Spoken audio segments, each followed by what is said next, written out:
I have a question, Stuart. Chris. Yes, Chris. Stuart, I've been having manifestations of Krishna.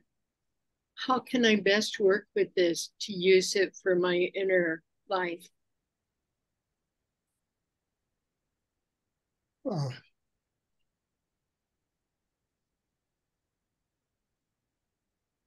Look, whether it's Krishna, Shiva, Christ, the Buddha, just take the energy inside, let it work on you inside, let it really develop you in yourself so that you reach a higher state of consciousness.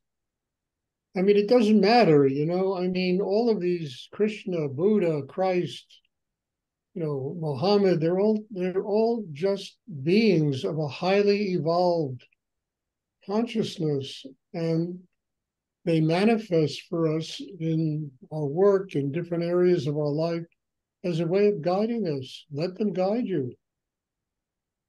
I mean, Krishna's a playful little soul, with 12 gopis and rasa lila, all that. It's all a metaphor for spiritual evolution and development. So let it go inside and how do I answer? How do you? You have to do it. You understand? It's not my advice on how to do it. You have to say, okay, I'm having visions of Krishna. And I will open and let that force of energy really, work on me and guide me. And I can't even tell you how to do it because everybody's going to do it differently. Mm-hmm. So you have to just open inside and let it work on you. I do it all the time at Rudy, Nityananda, the Buddha, they all work on me. And I just open my heart, gratefully embrace them and let them come in. And not trying to guide them in what they do, but letting them do. Letting them just do what they do. It can't be any better than that. Thank you very much. You're welcome. I have these, Shiva has been very powerful in my life the last few weeks. And I'm just grateful. I don't try to guide it. I just do my inner work and let that energy nurture me. Let it really build me inside, help me to grow. There are people that, they believe in Krishna, Vishnu. Well, Krishna is a manifestation of Vishnu. But they believe in Shiva, Vishnu, and then they have wars about who's the better divinity. That's all just stupid. It's just better to just open and let whatever energy it is nurture you and help you to grow, to find your connection with God.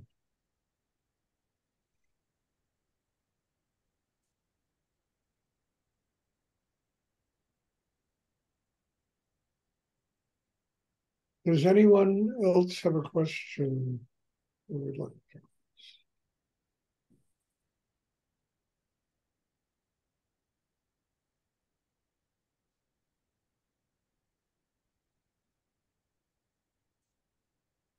I'm of the belief and will support whatever really works, whatever helps a person connect with God.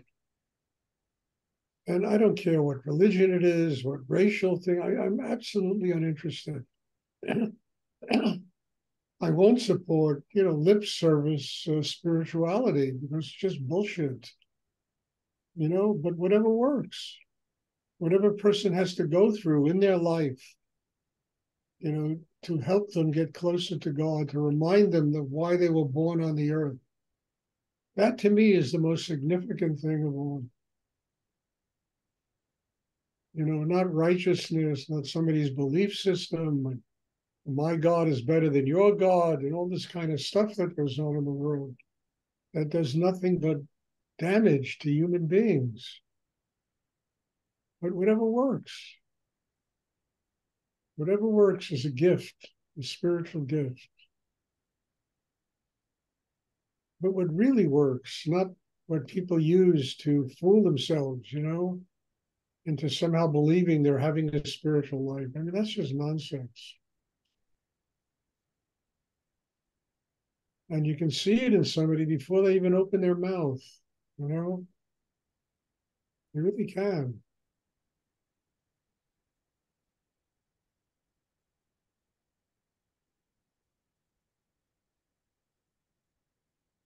Does anyone else have a question I would like to ask?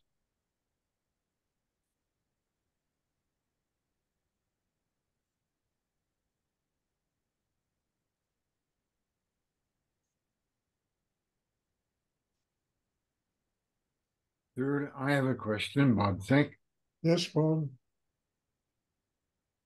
So are these entities, do you ask for them to come in, or do you just let them come to you? You can do both, Bob. I mean, you can sit in your meditation and ask Rudy to come and help you in your life, but then you have to let him in. But just asking is not enough. You have to surrender deep enough to allow, whether it's Rudy or Krishna or the Buddha or Padmasambhava or any great being that's ever lived on this planet. If you want them to work for you, you ask. But then one has to do their inner work to be open enough to really let them in. Otherwise, whatever they want to bring you will bounce right off.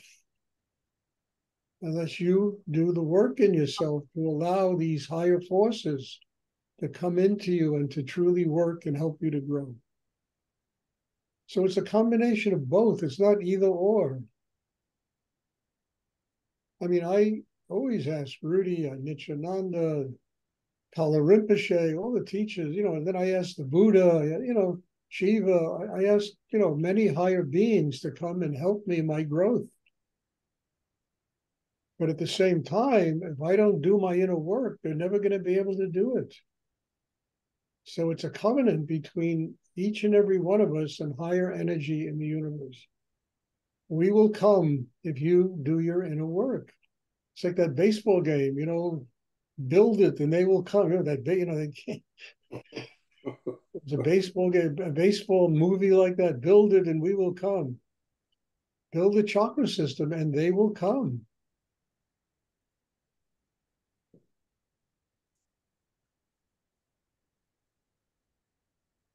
And they not only will come, they will be deeply welcome into your inner life because you'll see the amount of good they will bring to you in your development as, first of all, as a human being, and as secondly, as someone who truly needs to be connected to God.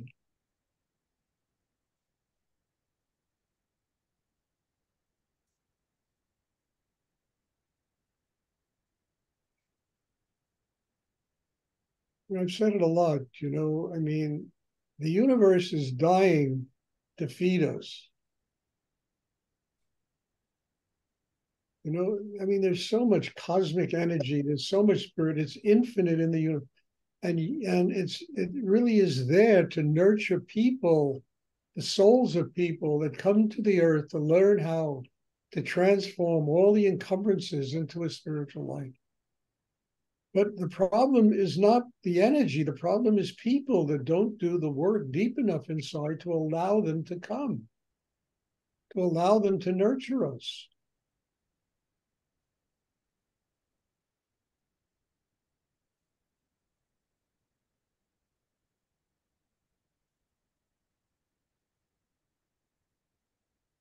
And it's not to feel guilty about that. It's just to tap that need inside. I want to be with God. I want to have a spiritual. I will do whatever is necessary to have a spiritual life.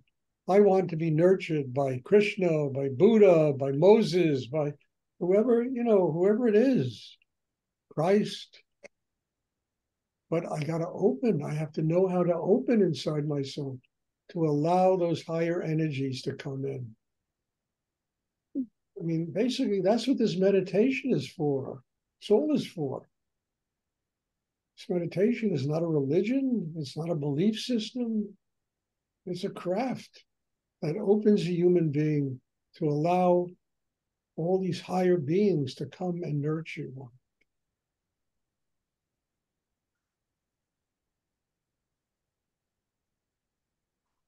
And you never know what's going to come. That's what's the most extraordinary thing.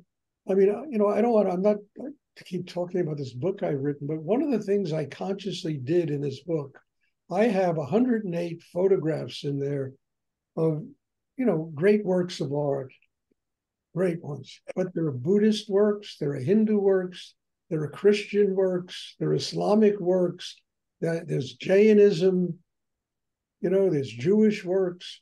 I have, photographs of my friend Morey's paintings that are some of the most unbelievable depictions of the Kabbalah. Unbelievable things he painted. And I wanted it to be non-sectarian. I wanted it to draw from every single possible spiritual force that's ever been.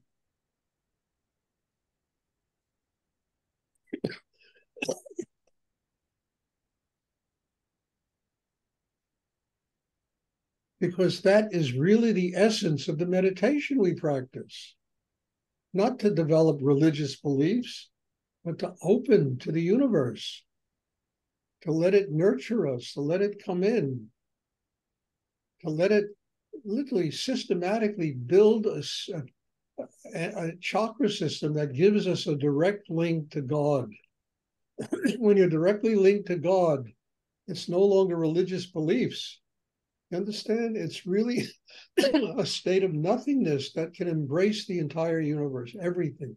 Everything is part of this God's universe. Even if you happen to be an atheist, it doesn't matter.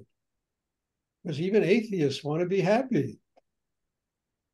And the first principle about this teaching is learning how to be happy, to have joy in your heart, love inside you.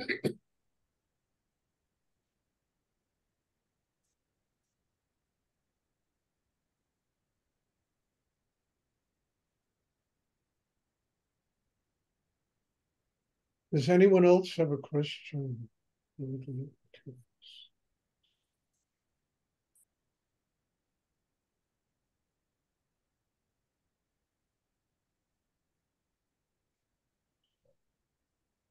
Okay, if there are no more questions, there'll be meditation again on Wednesday evening, or Wednesday afternoon, or Wednesday, wherever you are.